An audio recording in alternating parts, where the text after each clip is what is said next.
Lebih dari 123 juta orang diprediksi akan mudik di Lebaran tahun ini, meningkat hampir 45% dibanding 2022. Pemerintah pun menyiapkan sejumlah opsi rekayasa lalu lintas untuk meminimalisasi kepadatan kendaraan pemudik. Pemerintah memprediksi titik yang menjadi pusat kepadatan kendaraan ada di Tol Cikopo Palimanan, Cipali, Jawa Barat, dan penyeberangan Merak Bakauheni. Selain itu, Menteri Perhubungan bilang peningkatan kepadatan penumpang diprediksi terjadi di Bandara Soekarno-Hatta, Tangerang, Banten. Ya, kami memang memetakan beberapa titik-titik yang kemungkinan krusial, yaitu di 3 titik. Satu itu di Cipali, yang kedua itu di ASTB, yang ketiga di Suta. Satu lagi nggak terlalu krusial adalah perjalanan laut yang ada di Batam. Dalam rangka pemudik darat ini, yang krusial juga adalah motor, banyak sekali. Dan sekali lagi, dengan segala kerendahan hati, kami menghimbau ya masyarakat tidak pulang dengan motor. Korlantas Polri menyiapkan rekayasa lalu lintas berupa kontraflow hingga one way di Tol Cipali. Kontraflow bahkan bisa disiapkan mulai dari Tol Jakarta Cikampek. Memetakan di ruas arteri, ya, arteri Pantura maupun tengah sampai Pansela, kita juga sudah siapkan untuk rekayasa lalu lintas. Untuk di 3 titik tadi, 2 titik di Cipali kita sudah siapkan mulai dari kilometer 47, ya, kita siapkan untuk rekayasa lalu lintas mulai kontraflow 1 lajur, 2 lajur sampai 3 lajur. Ini kemungkinan tidak ada one way untuk Jakarta Cikampek sampai 72, ya. Setelah 72 karena lajurnya masih 2, ya, terpaksa kita kemungkinan nanti akan memberlakukan one way di sana. Antisipasi kepadatan arus mudik perlu dilakukan jauh-jauh hari. Kurang dari 2 pekan diprediksi terjadi puncak arus mudik, yakni mulai 17 April 2023. Tim Liputan, Kompas TV. Saudara, dari kalkulasi yang dilakukan Kementerian Perhubungan atau Kemenhub, diprediksi akan ada lebih dari 123 juta pemudik pada saat Lebaran tahun ini. Tidak lepas ini dari pencabutan PPKM pasca pandemi COVID. Bisa dibilang musim mudik kembali normal setelah pandemi COVID-19 berlalu. Apa yang perlu disoroti dan apa yang perlu diantisipasi untuk meminimalisasi segala hal yang tidak kita inginkan dalam arus mudik dan arus balik Lebaran tahun ini.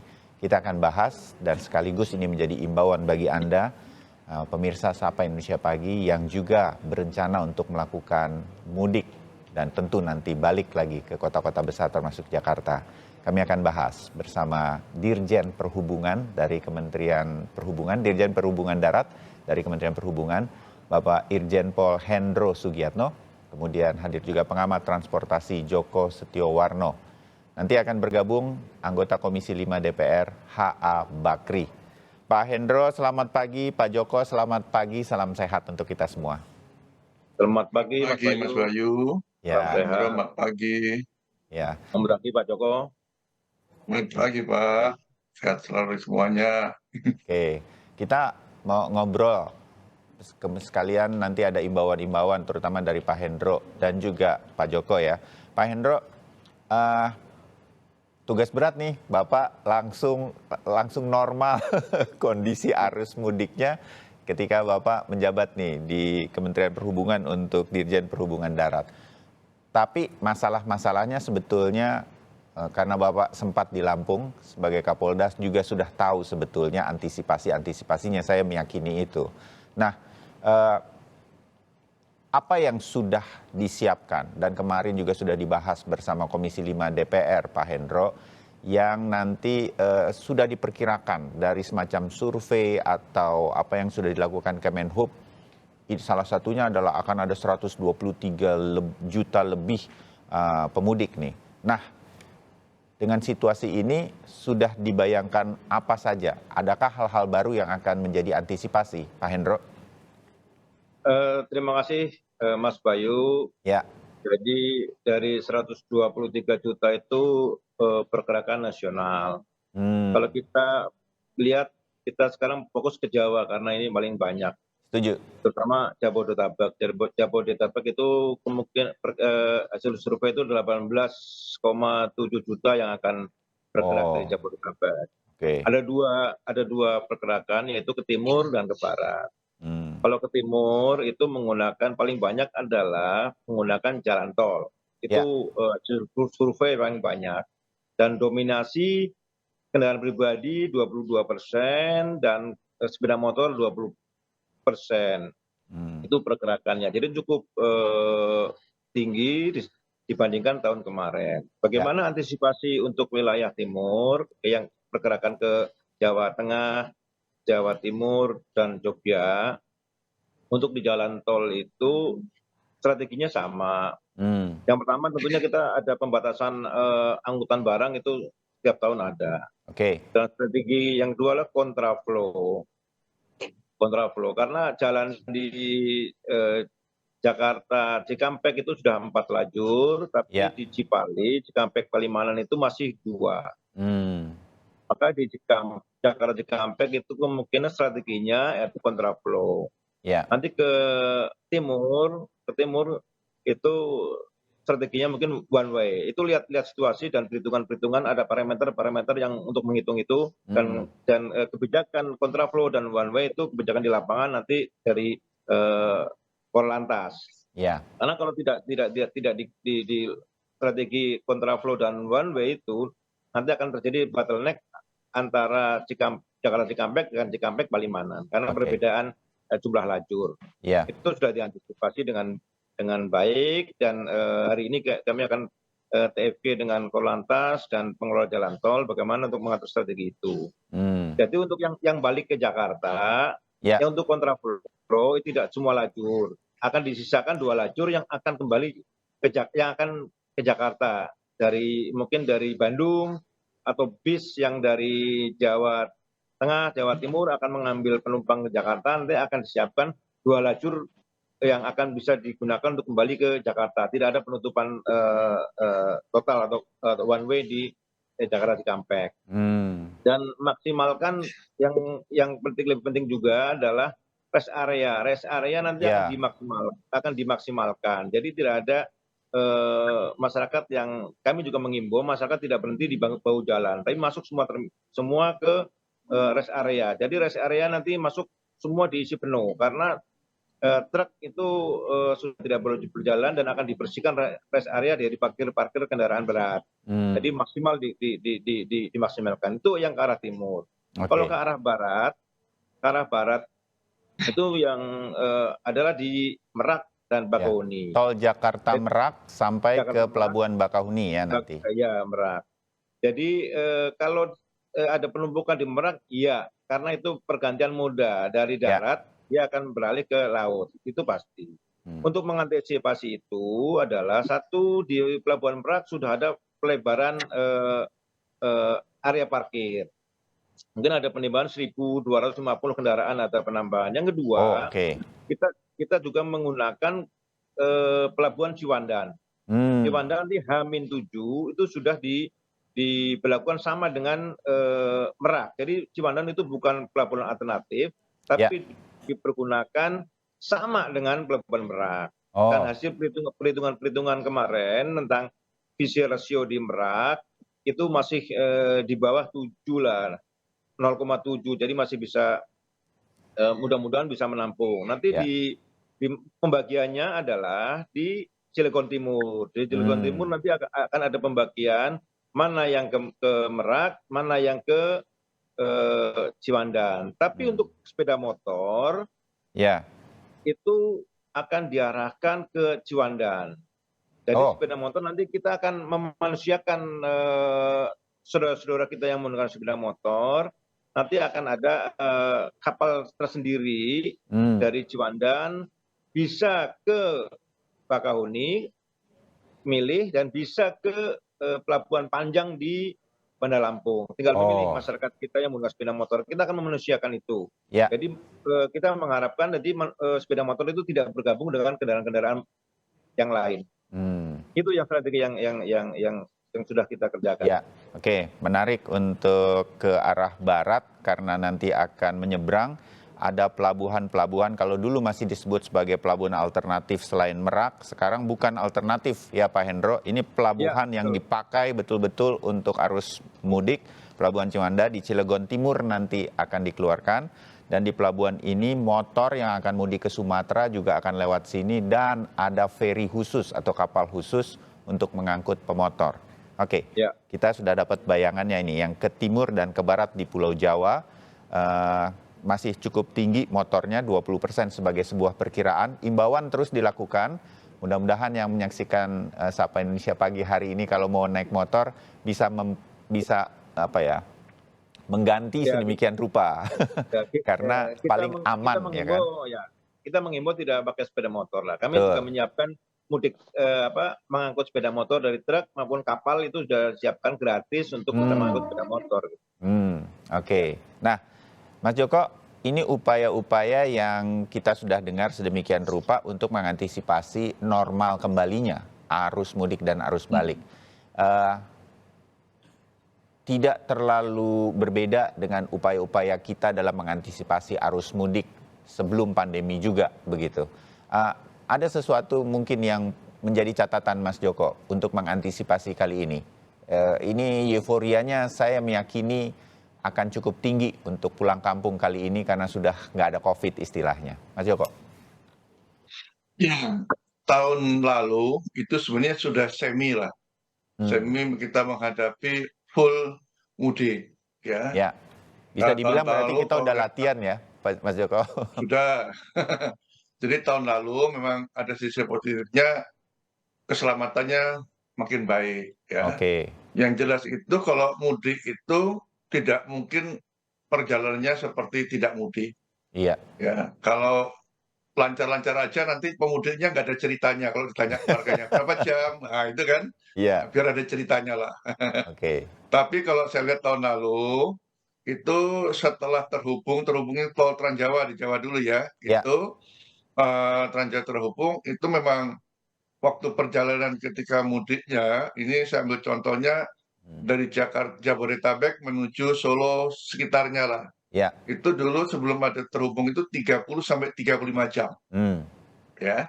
Ini saya kumpulkan datanya dari Kompas juga gitu. Saya ya. punya clippingnya itu sejak 2010. Hmm. Kemudian kemarin 2022 itu antara 10 sampai 12 jam.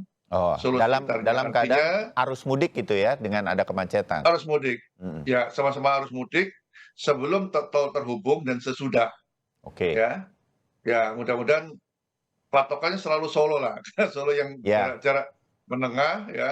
Dan situ juga agak seksi juga yang Mm-mm. kota dua presiden lah gitu ya. Nah, itu Betul. takutnya ya. Mudah-mudahan tahun ini seperti itu. Ya, Nah, sehingga tadi yang dikatakan Pak Hendro itu menjadi pedoman dan mungkin nanti akan ada beberapa modifikasi. Saya bisa memaklumi kalau tahun lalu itu kan ada arus arah ya. Itu mm-mm. sampai dengan Kali Kangkung Semarang. Itu Ya, memang ada saran memang khususnya bagi bus-bus yang penjemput itu kasihan juga mereka yang mau mudik gratis atau pakai angkutan umum agak kesulitan sehingga tadi hmm, agak luas ya artinya tidak seluruhnya searah ada kontraflow-nya juga itu ya. diberikan khususnya bagi pengguna bus tadi Hmm, itu saya kira cukup bagus lah gitu ya ya, kemudian juga pengalaman Pak Endro ketika tahun lalu di Merak ini Merak Bakahuni itu berbeda. Kalau Bakahuni itu luas sekali parkirnya. ya, Dan kalau menggunakan rest area ada di tol juga bisa. Nah, di Merak Bakahuni ya, kalau di Merak ini persoalannya juga rest area Jakarta Merak itu ya mau aja jelek sekali itu loh. hmm, Tidak aman dan sebagainya ini jadi persoalan. Tapi ini tahun ini sudah ada satu kawasan ya yang itu untuk menampung ya setidaknya sudah kemudian ada diurai. oke, Diurai ada yang ke Ciwandan ini pada saat peak juga saya kira nanti mudah-mudahan bisa terurai lah. ya, Memang sebenarnya kalau melihat hitung-hitungannya, ya kondisi Merak itu bisa ya mencukupi secara volume ya. ya, Cuman persoalan ketika ini kan mudik gitu loh, mudik bareng itu mereka numpuknya dan biasanya milih mereka itu malam hari, ya. sore sampai malam. Hmm, Ini yang sehingga memang harus diurai.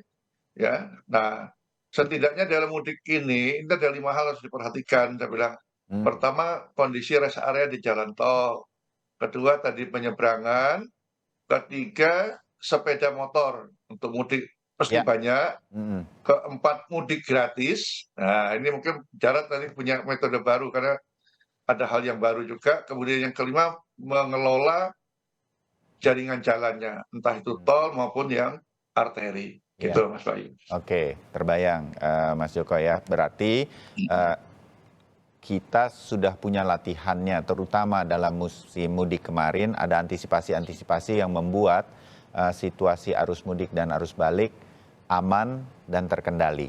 Nah, saya ke Pak Bakri, anggota Komisi 5 DPR. Pak Bakri, selamat pagi, selamat bergabung pagi hari ini. Ada Pak Hendro dan juga Mas Joko. Saya langsung ke pertemuan kemarin, Pak Bakri. Apa yang kemudian setelah mendengarkan uraian dari Pak Basuki dan juga Pak Budi Karya Sumadi, masih sudah cukup puas Komisi 5? Ini kita sudah cukup siap menurut Komisi 5 dan ada perhatian-perhatian di titik mana, Pak Bakri?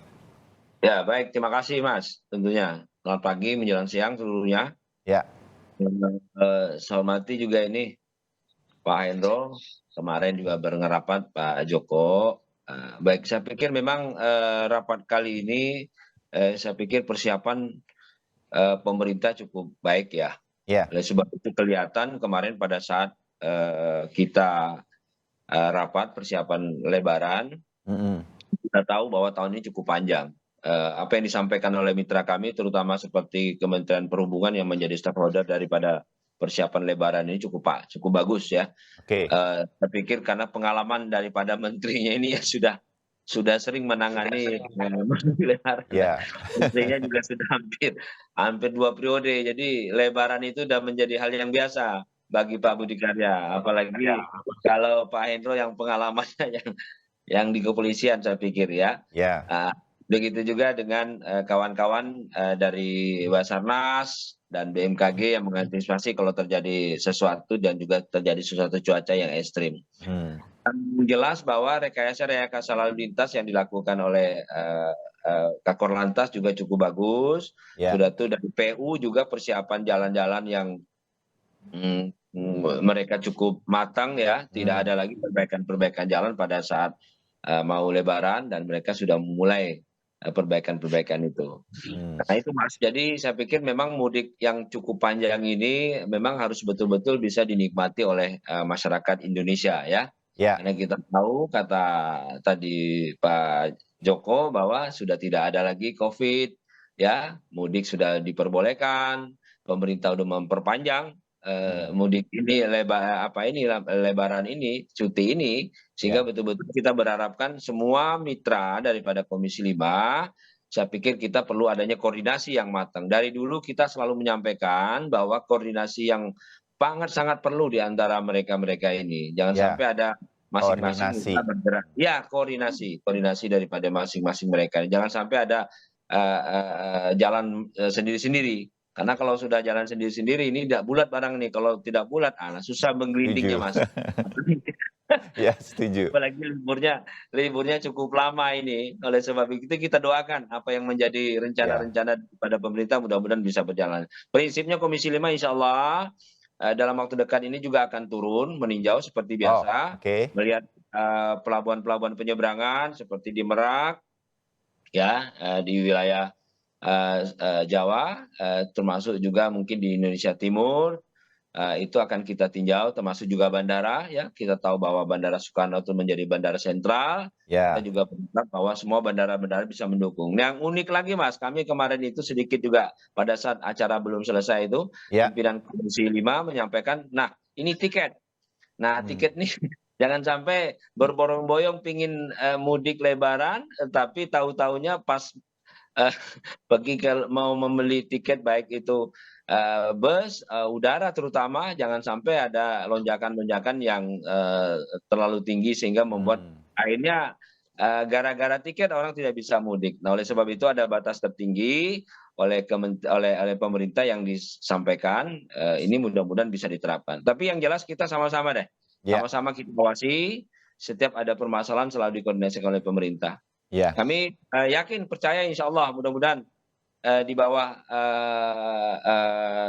rekayasa-rekayasa dan yang dilakukan oleh pemerintah baik dari Kementerian PU dari jalan, saya pikir insya Allah mudah-mudahan lubang-lubang yang besar-besar terutama ya. menyangkut ekstrim cuaca, ada tanah longsor itu bisa diantisipasi. Sudah itu perhubungan sendiri mungkin bisa mengantisipasi angkutan-angkutannya, kereta apinya, udaranya, laut, daratnya, dan busnya. Ya. Ya, bisa dinikmati, dan yang jelas bahwa Basarnas juga mereka standby. Mudah-mudahan kita tidak doakan, mudah-mudahan tidak terjadi apa-apa. Begitu juga Amin. dengan BMKG yang selalu mencoba mengupdate data-data sehingga penggunaan angkutan udara khususnya laut di Indonesia Timur itu BMKG itu sangat dibutuhkan. Itu aja mungkin Mas. Terima kasih Mas. Iya, oke. Jadi kita sudah dengar nih dari Pak Bakri Komisi 5 kemarin di dalam, saya menyebutnya presentasi dari Kemenhub pemerintah dan segala stakeholdernya untuk musim mudik kali ini sudah cukup komprehensif begitu. Nanti akan dipantau oleh Komisi 5 dan koordinasinya sudah terbukti sih dalam beberapa musim mudik dan balik di Lebaran tuh koordinasi terus berjalan dengan baik. Mudah-mudahan ini bisa berjalan dengan baik. Tapi ada beberapa hal yang nanti saya ingin soroti berkaitan dengan memecah arus mudik. Jangan semuanya pada 2-3 hari tertentu begitu. Dengan jatuhnya Lebaran pada Sabtu dan Minggu, tampaknya ini memungkinkan. Tinggal bagaimana imbauannya kepada para pemudik. Saya mau ke sana sebentar setelah jeda. Tetap bersama kami. Saudara, kami lanjutkan bagaimana kemudian persiapan pemerintah dan stakeholder untuk arus mudik arus balik Lebaran kali ini yang akan normal pasca pandemi COVID-19. Masih bersama H.A. Bakri, anggota Komisi 5 DPR RI, Pak Joko Setiowarjono, pengamat transportasi, serta Pak Hendro Sugiatno, Dirjen Perhubungan Darat dari Kementerian Perhubungan. Mas Joko, kali ini agak jarang terjadi Lebaran jatuh Sabtu Minggu, sehingga kemudian dalam bayangan saya pemerintah sebetulnya bisa mengatur sebaik mungkin upaya untuk memecah arus mudik dan arus balik tidak terjadi pada sebutlah 2 hari terakhir menjelang Lebaran begitu. Nah, upaya-upaya seperti ini pemerintah sih sudah memutuskan bahwa cuti bersama tanggal 19 dimulainya sampai nanti tanggal 26. Tetapi pasca sesudah Lebaran itu sebetulnya saya meyakini itu akan jadi, ini mungkin weekend terpanjang yang kita miliki dalam tahun ini. Mas Joko, bagaimana kemudian kita memanfaatkan ini agar arus mudik, arus balik bisa terpecah, begitu bahasa saya. Mas Joko? Gini, jadi ini dilakukan dua pengelolaannya. Kita bicara manajemen waktu dan manajemen ruang, kapasitas ya. Kalau manajemen kapasitas, kalau di Jawa agak susah. Ya, jelas jaringan jalan dibuat itu ya kondisi normal. Tidak mungkin negara membuat untuk mudik aja cuman katakanlah 2 minggu, ya rugi lah gitu ya. Tapi untuk manajemen kapasitas sudah dilakukan untuk penyeberangan. Tadi memecah tadi ya. Betul. Dan pelabuhan Ciwandan digunakan. Nah, sekarang kita gunakan manajemen waktu. Nah, manajemen waktu ini sebenarnya pada saat arus balik tahun 2022 sudah dilakukan. Ya, ketika itu ada kebijakan diperpanjang. Masuknya, kemudian anak sekolah juga diperpanjang. Ya, ada online lah gitu. Nah, ini ketika arus balik 2022 itu ternyata bisa mulus. Nah, saya kira tahun 2023 ini sudah ada perpanjangan waktu untuk cuti Lebaran dari 21 yang rencana peak-nya, tapi dimundurkan menjadi tanggal 19. Ya, mudah-mudahan swasta biasanya itu lebih mundur lagi. Tahun lalu swasta itu yang jasa, mereka sudah mungkin hari Senin tuh hari saya tahu tanggal 15, tanggal 13 sudah 14 sudah libur mereka. Mereka sudah bergerak sebagian. Nah, tahun lalu juga seperti itu, ya, swasta yang bidang jasa, jadi mereka sudah bisa bekerja dari rumah. Terapan seperti itu. Ya, mudah-mudahan nanti diikuti juga oleh bagaimana anak sekolah gitu kan, anak sekolah kuliah juga harusnya bersamaan. Kalau bisa ya sebenarnya mereka sudah libur. Orang tuanya cuti tapi anaknya masih sekolah juga susah gitu kan ya. Nah, ini harus barengan. Jadi manajemen waktu dan manajemen kapasitasnya sudah harus dilakukan. Gitu. Oke, mudah-mudahan. Kalau Pak Bakri kemarin berkaitan dengan upaya-upaya ini di Komisi 5, manajemen waktu ini juga penting masalahnya. Sedemikian rupa ada perhatian berkaitan ini, artinya gini Pak, kalau ASN itu kan pasti bisa sedikit dipaksa untuk tanggal 19, benar ya, cuti. Sehingga kemudian udah pada mudik lah begini. Dan nanti kembalinya juga bisa diatur dari tanggal masuk. Dan rata-rata tuh sebutlah 90% cukup disiplin. Nah, bagaimana mengatur di luar ini sehingga masyarakat nih imbauan sih terus, upaya-upaya manajemen waktu ini juga mudah-mudahan bisa dimengerti betapa pentingnya ini untuk mengatur supaya enggak semuanya kembali pada hari yang sama sedemikian rupa. Nah, ini kemarin ada perhatian berkaitan dengan upaya manajemen waktu ini, Pak Bakri? Ya, saya pikir Mas, manajemen waktu ini memang sangat diperlukan ya. Ya. Setiap rekayasa lalu lintas dan setiap kita rapat dalam rangka mengantisipasi mudik Lebaran ini selalu ada itu manajemen itu, Mas. Apalagi yang ini cukup lama ya, kita tahu bahwa libur kali ini cukup lama, oleh sebab itu pemerintah sambil menunggu waktu ini pemerintah perlu juga memikirkan karena memang mengatur manusia ini susah mah, bukan kendaraan. Ya. Kalau kendaraan bisa dipasang pelang stop ya. Baik kalau manusia kan kalau nggak bisa dia mundur, dia cari jalan lain. Oleh sebab itu ketegasan daripada di bawah koordinasi Kementerian Perhubungan terutama Kakor Lantas itu harus betul-betul bisa melihat situasi kondisi. Dan saya juga berharap kepada pemerintah, terutama TV-TV dan radio-radio swasta, termasuk juga mungkin Kompas TV yang menjadi TV cukup bagus ini, perlu menyampaikan secara detail, secara singkat, bahwa jam sekian, hari ini, waktu ini, situasi kondisi lalu lintas begini. Karena kalau kita himbau begitu aja Mas, setiap bahwa ada pengumuman bahwa tanggal sekian itu boleh jalan, tanggal sekian nggak boleh, itu pelaksanaannya nanti susah Mas ini. Nah, oleh sebab itu perlu pemberitahuan itu setiap saat. Oleh sebab itu sosialisasi mengenai informasi rekayasa lalu lintas dan manajemen lalu lintas ini dan termasuk juga waktu, nah ini perlu disampaikan kepada masyarakat. Saya pikir insya Allah mudah-mudahan dan perlakuan daripada Kakor Lantas di lapangan yang kita tahu kemarin kita rapat juga meminta kepada Kakor Lantas melalui Dirlantasnya di seluruh Indonesia betul-betul menegakkan aturan tegas ya. Tegas artinya humanis ya. Tidak sedikit harus bagaimana menyapa sehingga orang pun mudik Lebaran bisa tenang, tidak dengan cara-cara apa sehingga nanti takutnya belum sampai mereka ya kita takut terjadi sesuatu apa. Saya pikir setiap mudik itu harus dilaksanakan manajemen itu, Mas. Ya, oke. Mudah-mudahan nanti Kompas TV juga turun ke jalan dan terus memberikan informasi. Nah, saya yakin kalau Kompas TV sudah sering sepertinya. Betul, ya. Pak Hendro, bayangan saya gitu, ini panjang nih setelah Lebaran. Arus mudiknya saya khawatir malah nanti baru terjadi di weekend berikutnya 29-30, apalagi hari Seninnya tanggal 1 Mei masih tanggal merah gitu. Jangan-jangan orang berkumpul di sana gitu. Nah, situasi-situasi analisa seperti ini bagaimana kemudian agar long weekend itu sebetulnya bisa digunakan sedemikian rupa sehingga orang tidak kemudian melakukan arus mudiknya di weekend setelah Lebaran nanti. Apa tuh antisipasinya, Pak Hendro? Terima kasih Mas Bayu. Memang kita sudah mengantisipasi untuk prediksi puncak arus balik. Yaitu ada dua, tanggal 24-25 dan tanggal 29-30. Dan konsep untuk pengamanan arus balik itu sama. Dua prediksi itu, prediksi yang pertama dan prediksi yang kedua. Oke.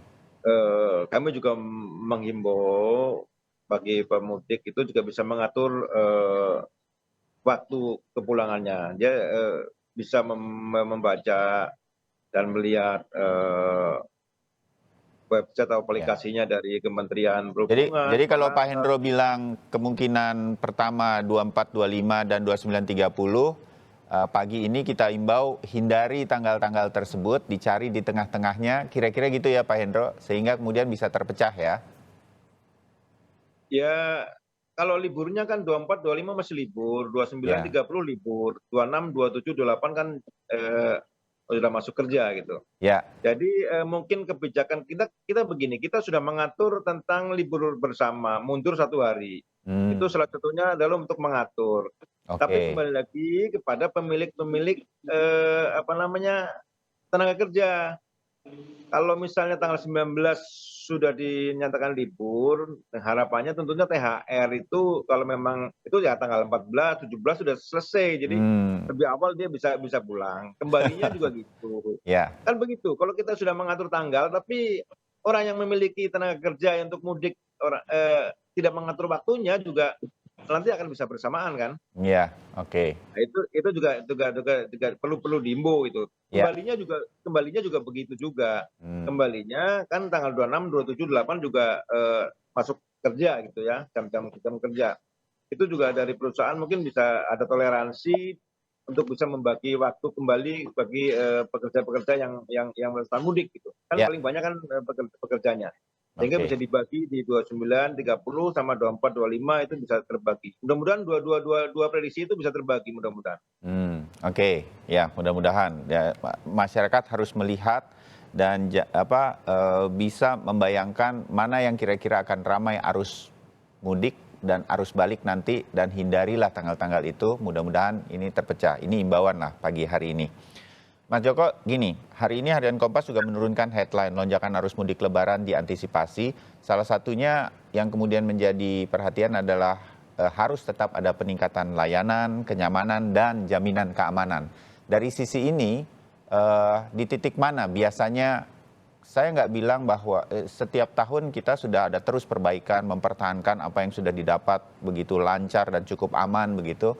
Tapi apa lagi yang bisa ditingkatkan dan nggak boleh lengah lagi dalam kaitan ini? Misalnya kita pernah bicara waktu itu mengenai rest area kan, Mas Joko, rest area ini. Tadi kita udah dengar dari Pak Hendro, rest area nanti akan semaksimal mungkin, ada waktunya diatur, nggak boleh lagi ada orang berhenti di bahu jalan, sedemikian rupa.